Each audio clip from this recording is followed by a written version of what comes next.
Hi, I'm Kerry Von Erich, and this is my brother Kevin. You can get a hot-looking Von Erich t-shirt like this. Each shirt has Kerry, Mike, or myself printed on the front. Or you can get one of these shirts that says "Taken by Force" from Kerry, Kevin, or Mike Von Erich. Call now and order my t-shirt. No, buy mine. No, buy mine.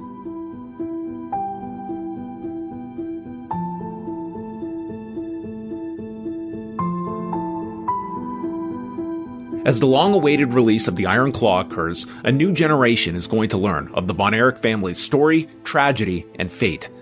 For others, it's revisiting one of wrestling's darkest tales that even Hollywood had to downplay and temper the level of grief and casualties. To explore the Adkisson-Von Erich family is to undertake an exercise in the dangerous cocktail of fame, fortune, drugs, ambition, disappointment, pressure, and death. It's hard to sugarcoat a story that saw 5 of 6 brothers dead before the age of 35, and the sole survivor in Kevin, who miraculously has lived as full of a life as possible surrounded by his family, perhaps compensating for the lives his brothers failed to enjoy. David Von Erich was in Japan on a 3-week tour with an American wrestling show. He was found lying across his bed early this morning. Searchers found the body of 23-year-old Mike Von Erich this morning near Louisville Lake. Chris went into the woods behind his family ranch, and just like his brother Mike, he took his life. Shocking news for wrestling fans this morning. Pro wrestler Kerry Von Erich has apparently taken his own life. He was one of the members of the famous Von Erich wrestling family. Kerry was found yesterday by his father near a farmhouse on the family ranch near Dallas. This is only the latest tragedy for the family of 6 brothers. 5 of them are now dead. If Kerry's death is ruled a suicide, it will be the 3rd suicide in the family in the last 6 years. Friends say Von Erich was suffering from a drug addiction and depressed over the deaths of his brothers. Kerry Von Erich was scheduled to wrestle tonight in Dallas against the Angel of Death.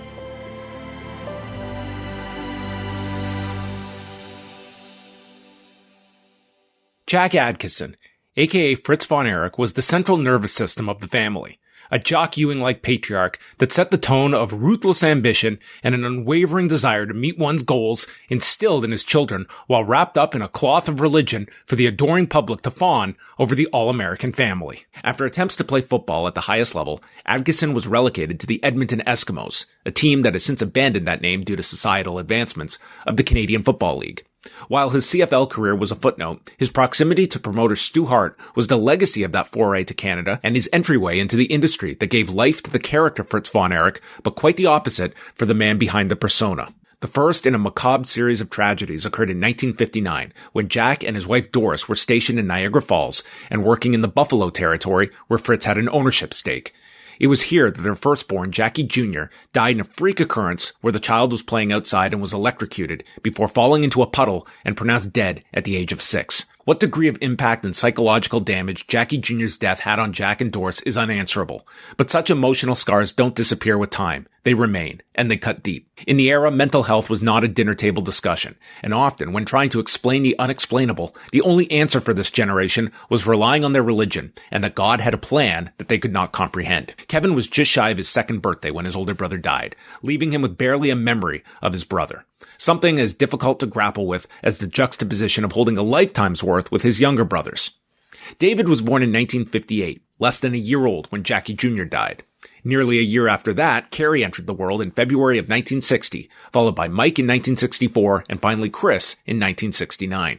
One of the quotes in the trailer that jumped out was when Jack was explaining how Kerry was his favorite, followed by Kevin and David. But the rankings can always change. This was not hyperbole or a line to conjure added drama. It was well known among the sons that their father had a hierarchy, and every day his affections were up for grabs. While pro wrestling was presented as being Jack's true religion, there was a time when he was a fledgling wrestler that was ready to call it a day, relocate to Texas, and exit the industry. Fate had other plans, and Jack ended up becoming a power player in the Texas scene and would partner with, and later succeed, Ed McLemore. McLemore started as the Sportatorium's concession director for boxing and wrestling events at the venue and was running the entire thing by 1940. In 1966, Adkisson joined McLemore in Southwest Sports, but it was a short-lived partnership as McLemore died 3 years later and Adkisson inheriting the company. Texas was divided into unique sections run by Adkisson, Paul Bosch, and Joe Blanchard. Adkisson had firm ties with the NWA through 1986, while Bosch exited his membership in 1981. Blanchard was under Von Erich's Southwest Sports banner until breaking off in 1978. The shift from Jack Adkisson to Fritz von Erich came in 1954 after he struggled under the former and accelerated with the Nazi-inspired heel that played off the still fresh effects of World War II. He is wrestling tonight the mighty German Fritz von Erich, who at this moment is asking many questions and making accusations against Watson. But I'm afraid with Marciano as the official tonight, he had better be on a little of his better behavior if that is possible. The name was inspired by a family link to the name Fritz, while Erich was his mother's maiden name. Adkisson became a commodity, both domestically and in Japan, with achievements that included setting the St. Louis Gate record in October of 1964 against Lou Thez, a December 1966 match with Shohei Giant Baba that sold out Budokan Hall, and establishing the Iron Claw in the country in that match, and drawing over 26,000 fans to Texas Stadium as he challenged NWA champion Dory Funk Jr. in 1972. Fritz von Erich rebranded himself as a born-again Christian and blanketed his image with the American flag, a well-to-do family that served the Lord, and in Texas, that worked really, really well. But Fritz had his eye toward his progeny and took a step back from his in-ring career to focus on his role as promoter, and over the next phase of his career, his business was his children, and his children became his business. The territory became his pulpit, and the idols were his sons, primarily Kevin, David, and Kerry, with others to follow. This led to resentment and claims of nepotism, but it became clear the kids were the stars and would be the pipeline for a younger audience, making world class the in thing once the territory took off after 1982 and drawing a large percentage of female fans. The ingredients for the surge were not limited to the Von Erich kids. The distribution was key, with a partnership that saw the show broadcast on the Christian Broadcasting Network-owned KXTX Channel 39 beginning in 1981, and the hiring of producer Mickey Grant, who brought the production values to the state-of-the-art in the industry. It included multi-camera shooting, camera operators inside of the ring, and venturing outside of the arena for personality-driven vignettes and segments to give the viewer a 360-degree view of the stars on television, both literally and figuratively. Producers for World Class included Keith Mitchell, who would have a long career as a producer in WCW and most recently in All Elite Wrestling. The glue of the program was radio and television institution Bill Mercer, who had risen to fame calling football and baseball when he added pro wrestling as a side gig. Back to throw is Staubach. He waits, he runs to his left, being pursued all the way back to the 5-yard line, coming back to the 10, back off to his right, gets a block from Manders, throws the ball downfield to Reeves at 35. Then he moves out to the 40, and it's a first down at the 40-yard line of Dallas. A great play by Staubach. Mercer called games at North Texas for 34 years, was among the voices of the Dallas Texans of the AFL, began calling Dallas Cowboys games in 1965, including the famous Ice Bowl game of 1967, and started with wrestling on KRLD-FM and Channel 4, where he was making $75 per week. Mercer began working for Fritz when he needed a voice for the Saturday night shows on Channel 11. During the early to mid-80s boom, World Class would be airing on dozens of affiliates around the country, with a sign of things to come through the proliferation of cable. This placed the Dallas-based promotion into markets that included Boston, Chicago, Atlanta, and Minneapolis, and threatened the imaginary borders of rival promoters. But the meat and potatoes were the television product that elevated the Von Erichs as the hometown heroes chasing the elusive NWA World Heavyweight Championship, which had escaped Fritz. This became the compass the territory followed, with the question of which son would reach the ultimate destination. The booking of Gary Hart brought them to Christmas night in 1982 and a transformative angle that dropped the gasoline on the flame and led to the boom. In the lead up to Ric Flair defending the championship against Kerry Von Erich inside of a steel cage, fans were given the power to vote for the special referee and opted to go with the Von Erich family friend, Michael Hayes. Earlier in the night, Hayes and Terry Gordy needed a last-minute replacement when Buddy Roberts missed his flight in an angle, prompting David Von Erich to step in as the three won the territory's newly created six-man tag titles and showcased the bond among the Von Erichs and Freebirds. Inside the cage, the moment was etched in everyone's memory. Hayes going out the door. Here he comes. Ric Flair again. Oh, Kerry Von Erich hit in the head by the cage door. As Gordy threw it too, and Kerry Von Erich smashed by the cage door, leaning over the rope. With official David Manning assuming the rest of the match, he waved off the bout minutes later, with Kerry unable to continue and the championship hopes slipping through the family's fingers on behalf of the Freebirds' actions. It lit the territory on fire, and for the next 2 years, the Sportatorium in Dallas became the hot Friday night tradition as the Von Erichs vowed revenge. The big shows of the era were the Star Wars events that saw World Class running Reunion Arena 4 times in 1983 and another 3 times the year after. The biggest shows were reserved for the Cotton Bowl. It was on the back of the Von Erichs and Freebirds program that these shows were anchored, along with the Friday night cards, which were taped every other week to air on Sundays on Channel 39 and syndicated throughout the country. This was in addition to the Fort Worth tapings that were held each Monday at the Will Rogers Coliseum and airing on Channel 11. So what went wrong? If the rise of World Class was marked by a youthful demographic growing up with the Von Erich kids, then the fall of the territory were those same fans that were unable to cope with the macabre specter of death among those same children. On February 10, 1984, the phone call came. In pro wrestling, this term was frequently used when it rang at an unusual hour and was met with a serious tone. And usually, all that was required was the name, and the rest was self-explanatory.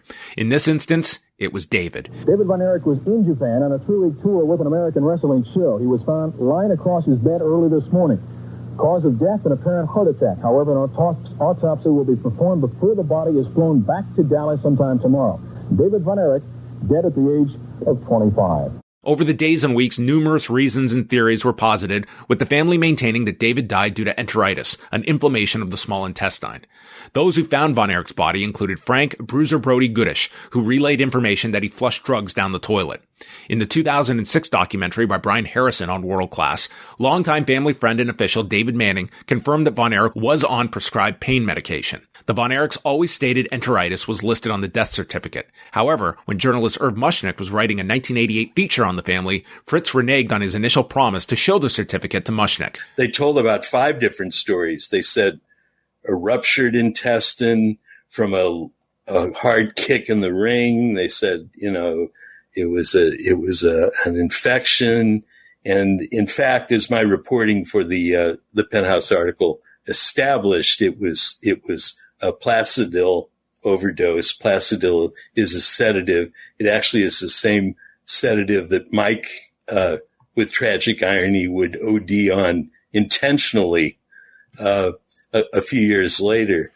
However, when Skip Hollinsworth of D Magazine profiled the Von Erichs that same year, that reporter relayed that he was shown the death certificate from the U.S. Embassy in Japan that did list acute enteritis. David was 25 years old and left behind a wife. Lost in the sea of tragedies in the family was the couple's lone child, Natasha Zoanna, who died before the age of 1 in a tragic crib death in 1978. The death of David was treated like the passing of an iconic figure in North Texas. Dave Meltzer of the Wrestling Observer newsletter was working as a reporter during this era in Wichita Falls and has shared that the media missed the boat on the story, undervaluing the magnitude of David's death before covering it properly for the antsy public that was openly grieving in malls and other public spaces. The funeral was estimated to have been attended by more than 3,000 people, including luminaries of the pro wrestling fraternity. David was seen as the frontrunner to become the first Von Erich to hold the NWA World's Heavyweight Championship and was set to challenge Ric Flair after David had just held the Missouri Heavyweight Championship, typically an audition for the person on the periphery of getting the major run with the big belt. World Class presented one of the most unique shows of its era, with a tribute special to David featuring as close to out-of-character reflections as you'd see in 1984, including comments from the family's rival Michael Hayes. This will be our only public statement about it. And I guess really the only thing to say is it was a tragedy, because obviously his family and his friends and those that loved him suffered a great deal more than we did. But we feel a loss too, because we've lost a great warrior. And I know that might be hard to accept coming from us because we fought him so many times. But the one thing that he did do is he fought what he believed in. And even though what we believe in never agreed, and it never will, you have to respect somebody that fights what they believe for. And he always fought what he believed for. And it's a shame. And it is a tragedy. But I can't sit here and tell you that the feud will end between the Von Erichs and the Freebirds. It never will end, because there's only room for one of us here. Sadly, this became a template in the industry when other tragedies struck Owen Hart and Eddie Guerrero. While one has to sympathize with Fritz's grappling with the loss of a second son, it is hard to dismiss the wheels openly turning in his promoter's brain of keeping the train on the tracks and the business booming. In a segment that aired on television, Fritz is seen grieving with his sons and remembering David when he segues into his observation that younger son Mike is the image of David, and as one Von Erich was gone, another was set to take his place. The pressure placed on Mike was daunting. you got to remember that Mike is coming on strong. And if there ever was an image of someone, it's Mike. When you look at him, he looks exactly like David.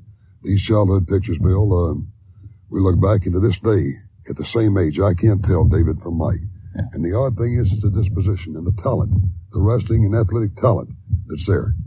Mike will, after a couple of years, he will step into David's category. So when you ask me, does life go on? What are we going to do without Dave? We're going to miss him, and we'll never forget David. It's like the wind. His name will go on, because when you look at my sons, you're looking at people that now will become totally and completely awesome. With the loss of David, affectionately referred to as the Yellow Rose, the bloom was coming off in the wake of his death as it rocked the family, the company, and the audience. Decades later, Kevin would state a part of him died when David did, and was the first blow of many, having been too young to remember Jackie Jr.'s death. Following David's passing, the family catapulted the grieving into commerce, with the story of Kerry going for the prize that was supposed to be David's, the NWA World's Heavyweight Championship. On May 6 of 1984, the Parade of Champions became the David Von Erich Memorial in front of 32,123 fans at Texas Stadium and a gate above $100,000 to see Kerry reach that destiny and unseat Flair for the championship under the scorching Texas heat. Here's Flair from the ropes, wants to toss Kerry across. Kerry's got him. Here's the Nelson pin. 2, 3! The dreams come true! Yes!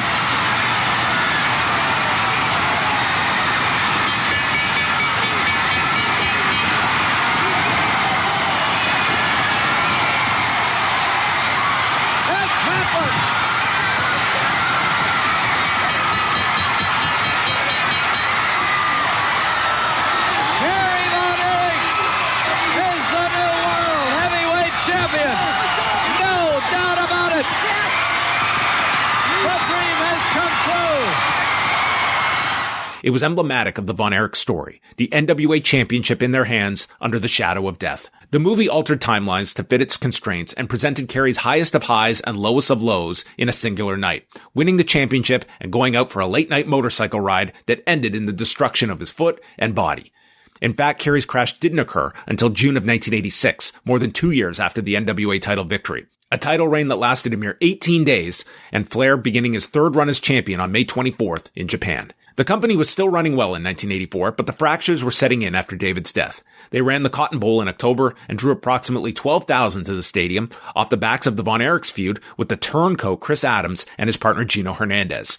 The Cotton Bowl event saw Kevin plead to Adams to dump Gary Hart and be welcomed back to the babyface side. But they shot a big angle where Kevin was attacked by Adams. This led to Thanksgiving night at Reunion Arena, with Kevin taking on Adams, and a Christmas night show with the two having a lumberjack match, along with Kerry going for the NWA championship in a rematch with Flair, and both shows drawing over 15,000 fans. Mike Von Erich was barely out of the gate in his wrestling career when David died, but given his surname and the company running so many shows, it was a guarantee he would be thrust into the deep end and well beyond his capabilities, as he lacked the natural athletic gifts of Kevin, David, and Kerry. In some ways, his story is the saddest, as one can argue that the older three may have found themselves in pro wrestling regardless of who their father was, and at the very least would be competitive athletes and forced to navigate the trappings that those industries see. In contrast, Mike and later Chris would never have entered the front door of a wrestling school without the last name, much less garner the attention and fame without it. You cannot accurately assess what-if questions, but to a person, those involved in the scene have acknowledged the impossible tasks that the two youngest sons were attempting and the pitfalls that they were invariably going to encounter. Kevin, David, Kerry, and now they debut in just a few minutes of Mike Von Erich. Well, Kevin, you remember back when you started out, how you felt. Well, I sure do, Bill. You know, I'm the oldest brother, and this is kind of a special deal for me. Little Mike here, little Mike, I say, is a big old stud, but tonight I think he's going to show his colors. He's a Von Erich right down to the wire. How much you giving it, Kerry? Bill, I'm not going to give Akbar too long, but you know Mike is the best amateur out of all three of us. Yeah, they put a little pressure on you. You're the best of them all now, huh? Yes, I'm not the best there is. I'm sure I'm going to try to follow in my father and my brother's footsteps, though. He's just shy. He's going to do great tonight. We're going to toss it in the 12 and see how the horse chews the cabbage tonight. Throw him in the ring. That's right. We're going to let him go. Good luck, Mike. I know there's a little bit of butterflies in there, but it'll be fun. In August 1985, Mike suffered a severe shoulder injury on a tour of Israel, where World Class was exceptionally popular. He returned to Texas and worked one match at the Sportatorium before undergoing shoulder surgery and contracting toxic shock syndrome, a rarity among men, causing a 107-degree fever, leaving Mike on the brink of death. Mike would survive, but not without the ramifications of such a high fever and its obvious effects on his mental faculties. He returned to the ring in July of 1986 with the tagline as the living miracle, but those around him saw the impact of his ordeal, his inability to cope, and the square peg in a round hole misery of trying to become the athlete his older brothers were. The company's last major show at the Cotton Bowl was in October 1985, where the show drew 26,000 fans for a double hair versus hair main event with Kevin and Kerry defeating Chris Adams and Gino Hernandez. 1 year later, attendance was under 6,000 and under 4 in 1987. We had scheduled a bout with Gino Hernandez. However, we've reached a milestone, a sad moment in world-class championship wrestling. Gino Hernandez is dead. He was found this past week in his apartment. For 10 years, he has given us, this brash young man, an excitement, a frustration at times, but a personality that beamed across the television sets and the arenas that we view and that we watch world-class championship wrestling. In 1986, Gino Hernandez became the latest casualty of World Class, dead at age 28, and a noted cocaine abuser who was known throughout the territory for having a candy dish on display in his home filled to the brim with powder. Later that year, Kerry suffered his motorcycle wreck and would be gone for 8 months, returning in February 1987 and keeping it hidden that a portion of his foot had been amputated, a combination of the devastating effects of the wreck and pushing himself far too fast to recover when the family business relied on his presence. By the time he turned 27, Kerry's most productive years as an athlete were in the rearview mirror, and the lingering effects of the injury led to enhanced self-medication and the beginning of a downward spiral that would hit rock bottom 6 years later. Sitting here with Kerry in his hospital room at Baylor University Medical Center. Tomorrow will be 3 weeks since Kerry's accident. As you all know, Kerry was involved in a motorcycle accident and suffered several injuries, including a fractured dislocation of his ankle, a lacerated knee, and a posterior dislocation of his hip. His foot was in really pretty pathetic shape when he came in, and we were all worried that he really had a very good chance of losing his foot. However, with a surgical team of Howard Moore and Fred Lester and their aggressive surgery, they have saved Kerry's foot. We have seen pretty remarkable recovery over this last 3-week period. Kerry's due to leave the hospital soon, which is much quicker than any of us thought was possible. Thank you, Dr. Stucker, for all that, but I'll tell you what, I want to thank everybody out there for your support and for your prayers. A lot of big things have happened since I came into the hospital. One of the greatest things, again, thanks to Dr. Stucker, Mike, my brother. We'll be back July 4th for the big spectacular. Mike's descent continued into 1987 as he was arrested twice for DUI, the second when he was found with prescription pills in his possession. Days later, Mike went missing, and after the discovery of a suicide note, a hunt was on to find him. He was found dead on April 16, 1987, after an overdose of alcohol mixed with Placidil. Von Erich's family members gathered near Pilot Knoll Park this morning for the very painful news. Deputies escorted Doris Atkinson back to a patrol car shortly after searchers found the body of her 23-year-old son, Mike Von Erich.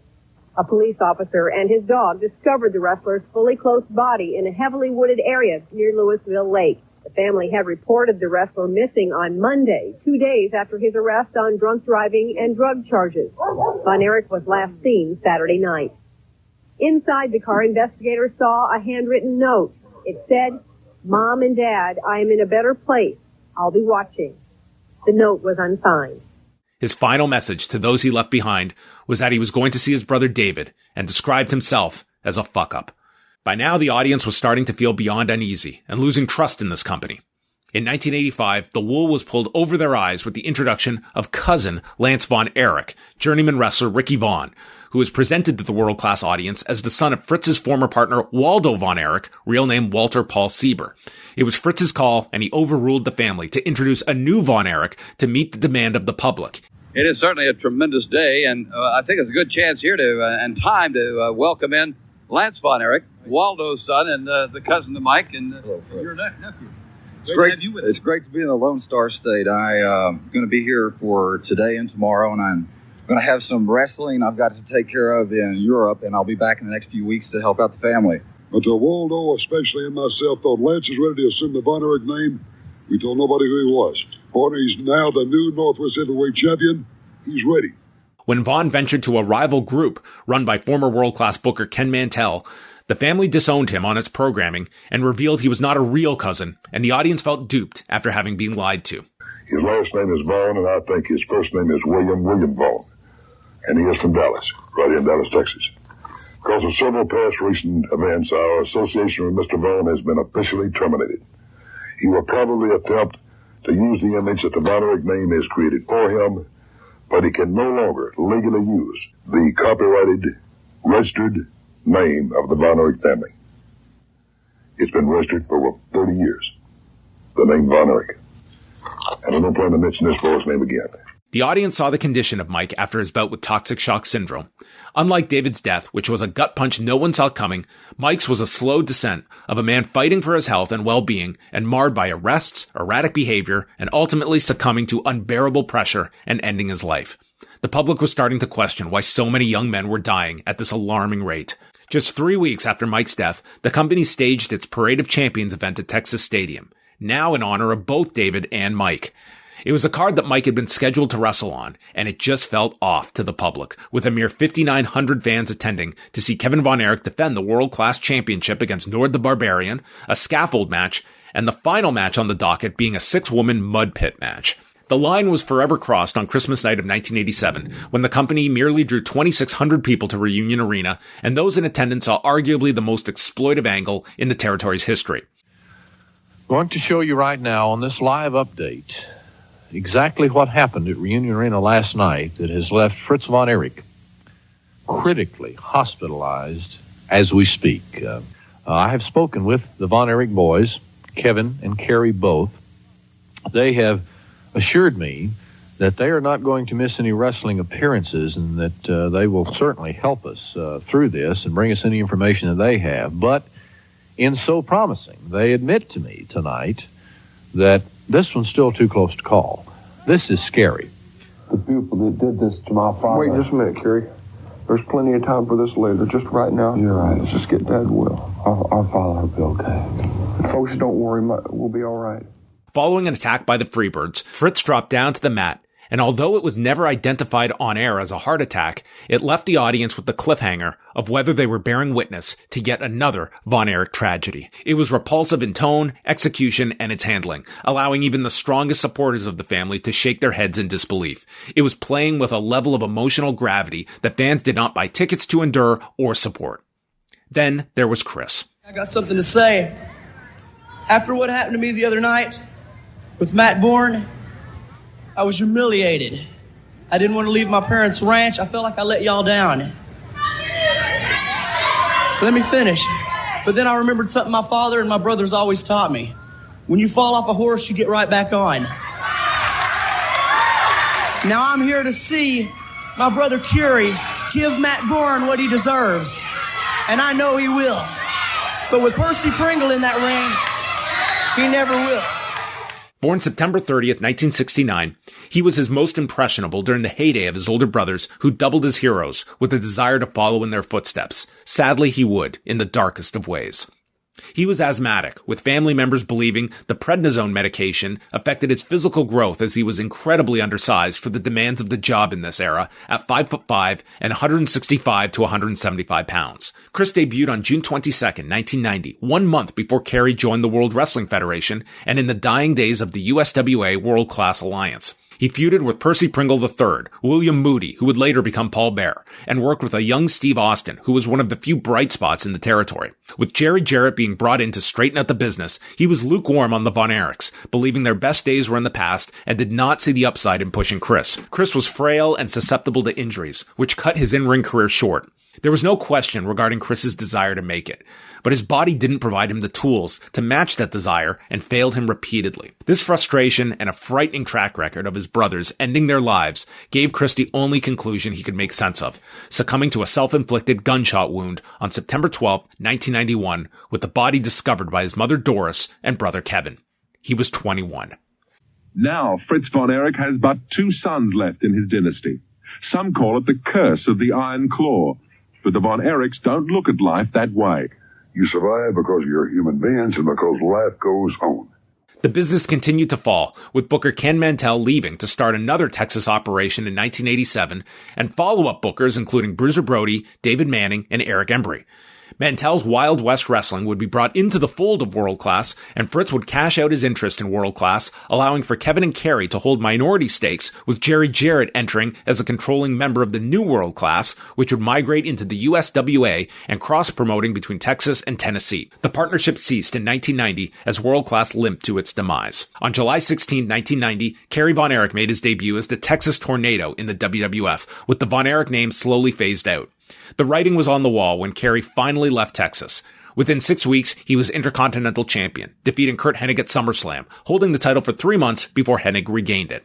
Everyone in the World Wrestling Federation learned that when the Texas Tornado says something, he backs it up. Now, Mr. Perfect, you can rat and rave and scream and shout and kick your feet, but it's back in the line for you. The smell of victory feels so good. There was a period when Kerry was seen as a candidate to be a national star in the WWF, with the physique and physical charisma that drew audiences to his personal demeanor and aw-shucks vibe that would be reminiscent a decade later through Jeff Hardy. By 1990, he was clinging to a career that his body was demanding he let go of. Drug problems persisted, and adding the daunting road schedule of the WWF was only accelerating his breaking point. One such stretch included Kerry wrestling 3 times at a marathon-length television taping in December, followed by house shows in Ohio, Minnesota, and Montreal over the next 3 days. It was taxing on all the performers, but especially for one concealing a foot amputation and relying on drugs to persevere. His lone appearance on a WrestleMania card was in March of 1991 at the 7th installment, beating Dino Bravo. Kerry stayed with the WWF until the summer of 1992. The run included Kerry requiring rehab after being suspended by the company for a forgery offense on prescription medication.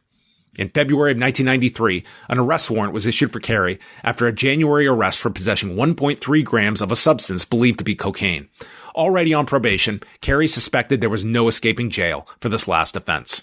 It was hardly Kerry's first brush with the law after an arrest in June of 1983 at the Dallas-Fort Worth International Airport, coming home from Mexico, where drugs were discovered and underscored a prevalent culture among the Von Erich children. Kerry landed a misdemeanor charge for marijuana possession. 2 weeks after his 33rd birthday, Kerry ventured to his father's ranch and retrieved a gun that he gave as a Christmas present to Fritz in 1991 and drove out on the property, ending his life with a gunshot to his chest and leaving behind 2 children. Kerry was found yesterday by his father near a farmhouse on the family ranch near Dallas. This is only the latest tragedy for the family of 6 brothers. 5 of them are now dead.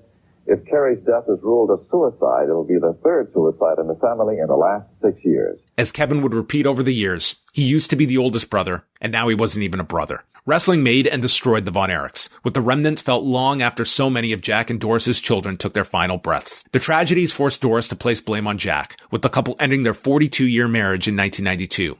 Jack was left alone, while Kevin navigated a path that no individual should need to endure, reconciling the loss of all his brothers while welcoming 4 children into the world with his wife Pam. Jack's final years were not kind, with brain and lung cancer riddling his faculties, and Kevin sharing several horror stories of his relationship with his father in those final years. And keep this in mind, was that he had brain cancer. And that was number 1, that he was not himself. I know Dad loved me. He loved me a lot. I know he did, dang it. But he did say to me one time, he said, you'd kill yourself too if you had the guts, but you don't have the guts your brothers had. I thought, man, Dad wants me to kill myself, you know. And I said, no, Dad, it takes guts to stay here. The easy way is to kill yourself. A few weeks before he died, Dad pulled a .44 on me. I thought he was going to shoot me with a .44. And the same gun that Kerry had killed himself with, .44 Magnum. He pulled a gun on me, and I looked in his eyes. I thought, he's pointing a gun at me, but he's Dad. But then I looked in his eyes, and I thought, Dad's not home. You know, he loved me. I know my dad loved me. But just being around me, I guess, reminded him of all of his other sons that weren't there. And so I can pretty much excuse anything for that. The lone son's love for his father never wavered, even in the darkest of scenarios. The effects of cancer ended Jack's life in September of 1997 when he was 68. Kevin sold the world-class tape library to the WWE in 2005, allowing a new generation to have access to the territory through its 24/7 on-demand service, and later the WWE Network. The relationship led to Kevin appearing on an October 2005 homecoming edition of Raw in Dallas. Surrounded by a who's who of legends in the company, it was Kevin who received a gigantic reaction when introduced and later applied the Iron Claw to Rob Conway. In 2009, the entire family was inducted into the WWE's Hall of Fame when WrestleMania 25 was staged in Houston, Texas. In October of 2015, Doris Juanita Smith, formerly Adkison, died at the age of 82 after spending her final years living with Kevin and their extended family in Kauai in Hawaii. Recently, the family uprooted from Hawaii and made the trek back to Texas, where they are stationed today. There are a few glimmers of hope from such a tragic tale as the Von Erich story elicits. It forces an examination of the culture surrounding fame, drugs, and pressure, all mixed with youth and men who were barely scratching the surface of the lives they were set to live out. This is not the story of a curse, because that would suggest that their fates were predetermined, and unlike their vocation, that was not the case. The sons of Jack Adkison were not perfect, and fell into many of the trappings that fame at a young age forced upon stars. They made reckless choices, and were held to a standard and expectation that few sons could live up to. It was a cocktail of disaster, and one that developed into a deadly pattern. While it was Mike who was given the moniker, with time and tragedy such a constant, the living miracle is Kevin, who has said goodbye too many times for any brother or son to endure. Kevin put it best when interviewed for the 2006 documentary by Brian Harrison. The bad thing about grief is that it doesn't get better. It gets worse. You just learn to deal with it. Proud of all my kids. They were good kids, good athletes. They're all out here anymore, but I think of each and every one of them every day.